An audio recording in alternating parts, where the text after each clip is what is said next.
Hello everybody, welcome back to another very overdue video, which is the book mid-year freakout tag. I think it's crazy how I've been waiting all year to do this, yet I have been procrastinating so much on it.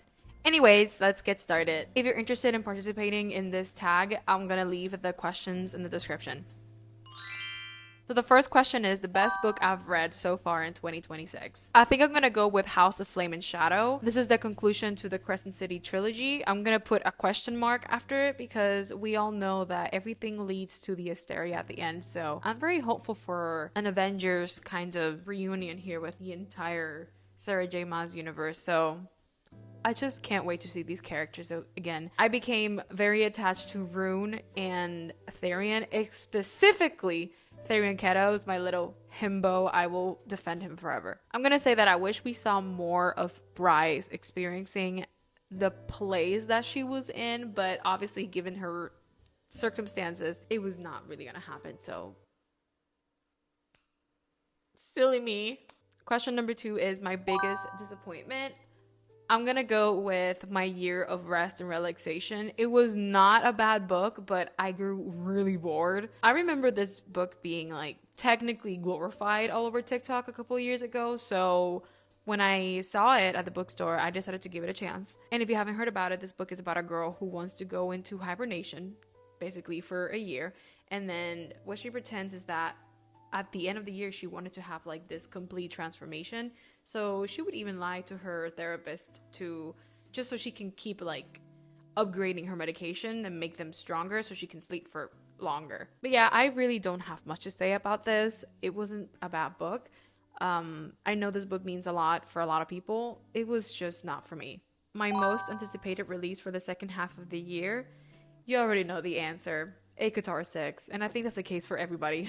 I was planning on doing a reread of the ACOTAR series, but given my mood reading tendencies, I don't know if that's gonna happen. Maybe I'll do the graphic audiobooks instead, just to like refresh my mind. And I swear, if we don't get an Azrael book, I'm gonna lose my mind.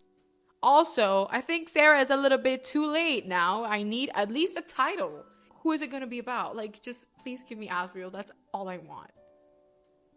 I would literally not ask for anything else. New release you haven't read but want to. I was gonna say Yesteryear, but I already started it as I was scripting this video. So I'm gonna pick this one instead, The Night and the Moth. I think this is still relatively a new release because this came out last year. I bought this paperback a couple days ago, and I'm gonna tell you, I didn't know that the pages were so smooth. I hate them so much. It's kind of like textbook kind of texture of the page, and it makes my teeth cringe. Anyways, the reason I picked this up is because I am seriously tired of romanticies feeling kind of the same, as in like if I have to read about someone's missing sister one more time, I'm gonna be a little bit upset.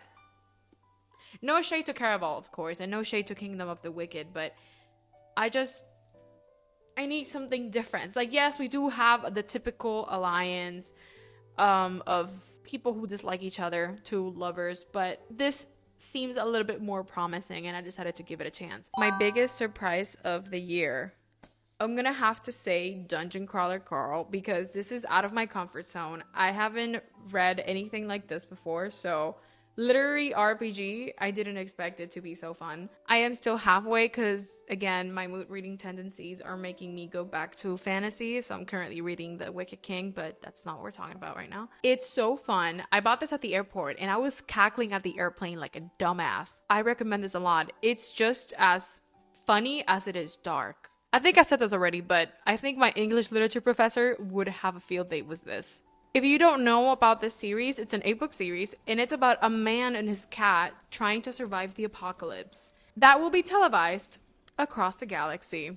After an alien invasion, they have to survive this reality show where they have to kill monsters. It's a video game, literally a video game. After the transformation, they have like this upgrade to their vision where they can see like floating subtitles and instructions. It's kind of like the user interface of a video game, so I thought it's pretty cool. This is my first time reading sci-fi, so if you want to get into it, I think this would be a really good book. It's definitely something. Now for the books that I DNF'd. I already talked to you about My Year of Rest and Relaxation, so we're not going to go into that. But the next book I DNF'd was The Zodiac Academy. Boom! before you yell at me, I really tried. I enjoy the concept of this book, but I cannot deal with the professor and a student dynamic, like kind of romance. I can't. I hate it so much. If it wasn't for that, I maybe would have kept going. Like, the book was so cringy, but it was so bad that it was good. I just couldn't put it down. And I made it until 73% that I actually kind of lost my patience. And I don't know if I should give it another chance. Like, I see people raving about this, but it's like, and yes, I was trying to go with the mentality that it's so bad that it's good. It's like a trashy reality TV show that you just can't stop watching. But I was just annoyed. I never feel annoyed with Jersey Shore. I love Jersey Shore. It's trashy as fuck, but I love it. So I was kind of expecting to feel like that. And I was listening to the graphic audiobook as well, and I don't know if it helped or if it just made it worse. I really don't know. The third book I DNF was Lights Out. Again, before you yell at me, if I read this in 2022, if this came out in 2022, we would be having a totally different conversation. Because the state of mind that I found myself in and the TikTok algorithm that I found myself in before Mass Talk became the worst, cringiest thing to ever exist, I was there. Specifically, biker talk. I was there. And if this book came out when I was there, I'm sure I would have eaten it up. But I don't know about now. I just couldn't stop laughing. I couldn't take it seriously. And I kind of want to keep reading. I put some asterisks next to the title because I do kind of want to give it a chance to the audiobook because I have the audiobook on Audible. But I really don't know. I'm just not really feeling that. I'm just not in that headspace anymore. The next book I DNF'd is Hooked.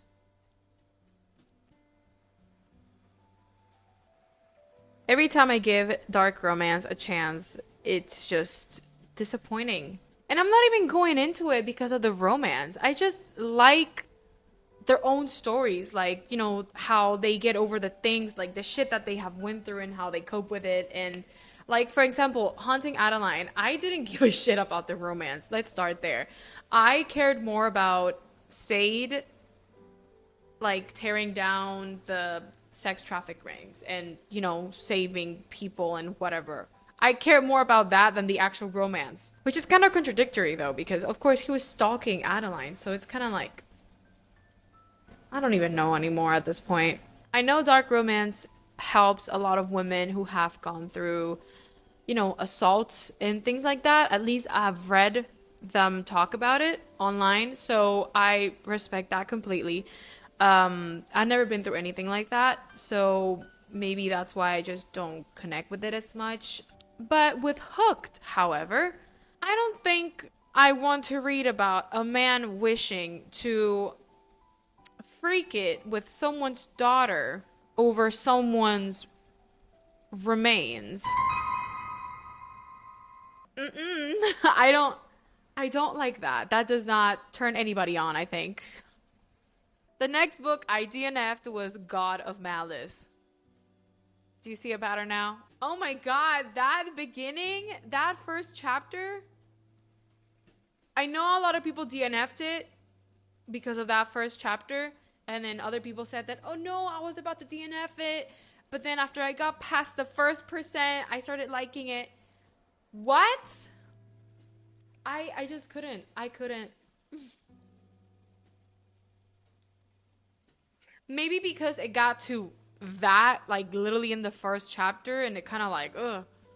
But maybe if that happened, like, I don't know, 10 chapters later, then maybe I would have pulled on a little bit. But it's like, whoa, like, what happened to hello? What happened to good afternoon? So, as soon as I bought it on my Kindle, I refunded it that same night. The last book I've DNF'd so far is The Summer of Lost Things. It was not a bad book at all. It was just very YA-ish, so it was not for me. I did enjoy the summer vibes. I love myself a summer read, but I don't think it was for me. Like, yeah, we do have some YA that as adults we get to enjoy, but there are some books that, you know, the characters are very, like, they're 20, but they act like they're 15. I get bored easily, so no thank you. Next question is my favorite new author, debut or new to me? I'm gonna go with Ellen Hilderbrand. I read The Hotel Nantucket by her and I loved it so much. If I wasn't in the middle of my summer semester, I would have eaten that up in 4 days. I just know I would have because the way that she writes characters is just I don't even know how to put it into words. I think it was very entertaining and I fell in love with every single one of them, even with their flaws and everything. I think she's really good at writing complex characters and I appreciate that a lot. Newest fictional crush. I think I'm gonna go with Ilyana Volkov from Brat the Bride. I didn't expect to enjoy this mafia romance so much the way I did. My only complaint about it is that the translations of Italian were really bad. That's okay. I don't think it messed the story for me. And that the MMC was kind of insufferable. So I kind of read it just for the female main character. I think she was great. She's actually like a strong character. She's very skilled. And the dynamic of her and her brothers, it's actually hilarious. And I have yet to read the second book. But Ilyana, she was actually so cool. Like... Newest favorite character. Okay, I'm gonna give two. I don't care. First one is gonna be Jude Duarte from the Cruel Prince series. And then the second newest favorite character is gonna be Princess Donut from Dungeon Crawler Carl. She's so funny and she's iconic. She is my favorite diva. I really hope nothing happens to her throughout the series because I would seriously stop reading it. Book that made you cry. Okay, this was a reread, but it made me cry as if I read it for the first time, and it was the first book of Crescent City. Since I read Crescent City in 2024, I completely forgot about everything that happened, so I had to start over. And that scene with Lahaba, like, my friends are with me. You know what I'm talking about. And may I also include House of Flame and Shadow? I cried again. Learning about Jessica and her backstory and her sacrifices is just, it made me cry so much. I didn't expect to also end up loving her so much at the end of that book. Book that made me happy. Definitely The Hotel Nantucket. So we go back to Ellie Hilderbrand because it definitely got me through a miserable summer semester because this summer semester it was only a month, but it was like a speed run of like 4 months worth of class. So they renovated the hotel, right? And then they have this ghost called Grace that she died in a fire in 1922. So ever since the hotel has like struggled to fix their reputation, like whenever there was like a renovation project going on, it got abandoned and whatever. But this time a billionaire like renovates a hotel just because he wants to impress two women, an online influencer who writes reviews on hotels and another woman that we don't know about, but you will find out when you read it. The point is that Grace, she haunts this hotel. She is the chambermaid I just told you about. You would think that she's just a passive character, but this book would be nothing without her. It would be a totally different book, and it felt like they did my girl justice after everything that she went through. And one of my favorite quotes, actually, I'm gonna show it to you. I'm gonna read it to you because remember the woman that I was talking to you about that the billionaire, his name was Xavier, wanted to impress? He's always been like in love with her and he wanted to impress her and whatever. Once they get together, like near the end of the book, she turns him down because she's old. She does not want to settle down.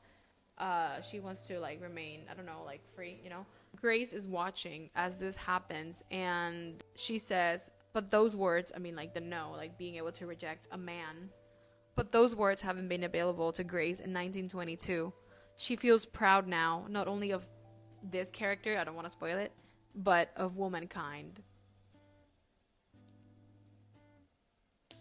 I just had to stare at my wall for a moment after reading that. The most beautiful book I've bought this year. I did not buy it, but it was gifted to me by my best friend. She got me The Geomagician. I have not read it yet, but it's such a beautiful book. This is the first time I get a hardcover that doesn't have a dust jacket, which I really like. And it's a beautiful cover with some like fossils around it. I'm going to put a picture somewhere so you can see it. I love it so much. And then the last question, what books do you need to read by the end of the year? I'm gonna go with the rest of the Throne of Glass series. Like I said 1,000 times, I am purposely delaying it because I do not want to finish it. I brought Empire of Storms with me for this trip just in case I wanted to keep going, but I just can't bring myself to.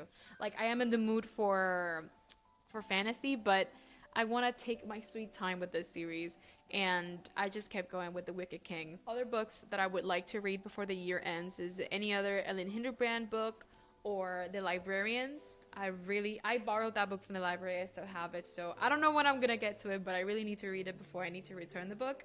And any Agatha Christie book. I bought one as well. I'm gonna show it to you. Hold on. Okay, let's go back a moment because this is The Librarians. It takes place in Austin, Texas, so I feel like it's perfect since I'm like literally here.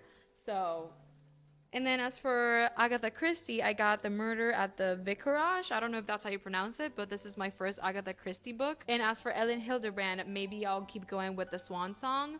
I got this at BAM. We got it for a bargain price, so that was very cool. I love that I keep finding Ellie Hilderbrand in bargains. Like, I appreciate that a lot. I love her books. So I literally only read one and I'm already talking like in plural, but I know I will love this one. I'm sure there are some other books that I can't remember right now that I want to read, but we'll talk about those in my future TBR videos. Okay, I'm gonna do some honorable mentions of the books that I have read so far that I have not mentioned. I have read 15 books so far this year. Can you believe that? Like, last year, that was my goal, to read 15 books, and I did read 15 books last year. And halfway, I can't believe it. I literally cannot believe my eyes right now. But anyways, I'm gonna do the honorable mentions. I started the year by finishing How My Neighbor Stole Christmas, because I actually started this after Christmas. And then The Christmas Tree Farm. I also read Mile High, Assistant to the Villain, Queen of Shadows, Rook and Rebel, An Enchantment of Ravens, The Cruel Prince, and The Night We Met by Abby Jimenez. So that is all I have for you today. I hope you enjoyed this video. I am so proud of the amount of books that I have read this year, because if you have been watching my videos for a bit, you know I'm a damn slow reader. And there's nothing wrong with that. There's nothing wrong with that. But given the situation of my current TBR, I need to pick it up, you know? So I'm very proud of my pace this year. So we'll see how I'm going to be doing by the end of the year. And I will see you in my next video. Oh my god.